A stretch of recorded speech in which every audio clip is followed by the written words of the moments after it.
menurut ahli dari luar negeri itu, beberapa arkeolog itu bahkan ada yang memberikan kesimpulan itu lebih tua ya peradabannya dari kebudayaan Sumeria.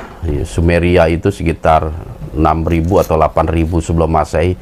Kalau Gunung Padang itu bahkan sampai di angka 10.000. Wah, ini luar biasa.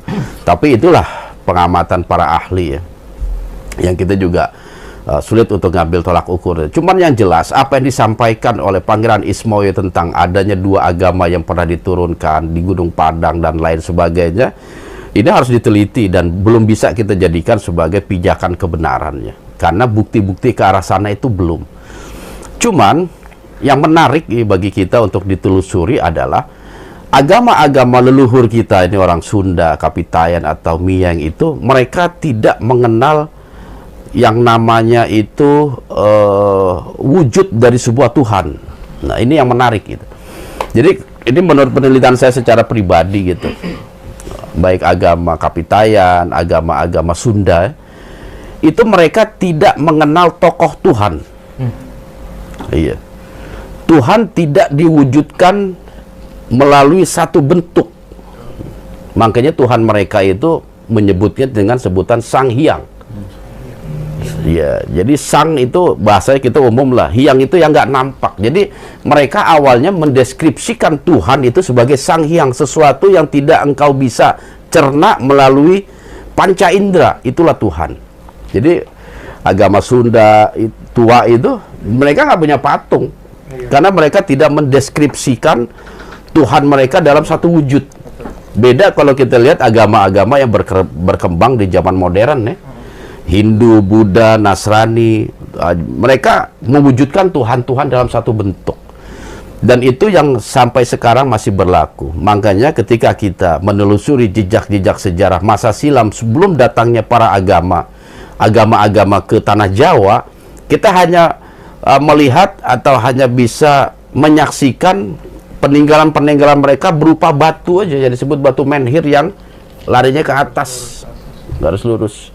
Jadi agama mereka lebih banyak kepada bagaimana melestarikan alam dan lain sebagainya, yang mungkin dulunya dibawa oleh seorang nabi ya, menyebarkan agama yang suci, yang betul-betul mengajak penduduk pada waktu itu menyembah kepada Allah. Namun setelah kematian seorang nabi, tentu setan akan bekerja menyesatkan mereka, sehingga tergelincirlah pengikut para nabi itu, yang pada akhirnya mereka baru menyembah kepada alam, ya, menyembah kepada batu, menyembah kepada selain Allah, yang mungkin saja awalnya tidak ada penyembahan itu. Ya, dan ini memang satu pekerjaan yang sulit, apalagi kalau dilihat literatur kita ini sangat minim. Ya.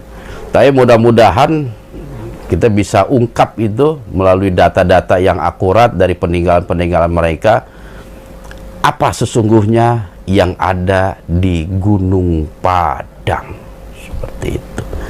Karena para ilmuwan sepakat Gunung Padang ini bukan buatan alam, dia buatan manusia. Gedung dong, gedung iya. Padang.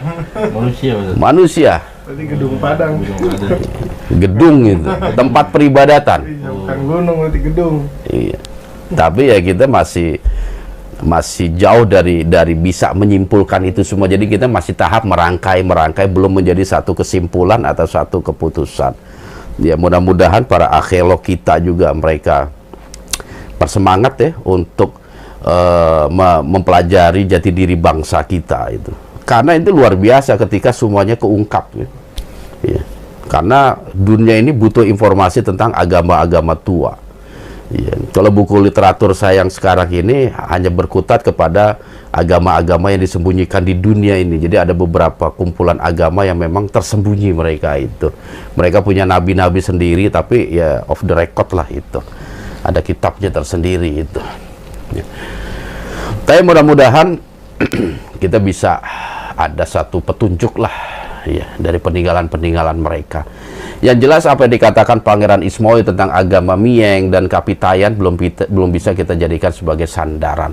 Apalagi ketika disamakan antara Kapitayan yang dulu pernah berkembang di Gunung Padang dengan Kapitayan yang saat ini berkembang di tengah masyarakat kita. Seperti itu.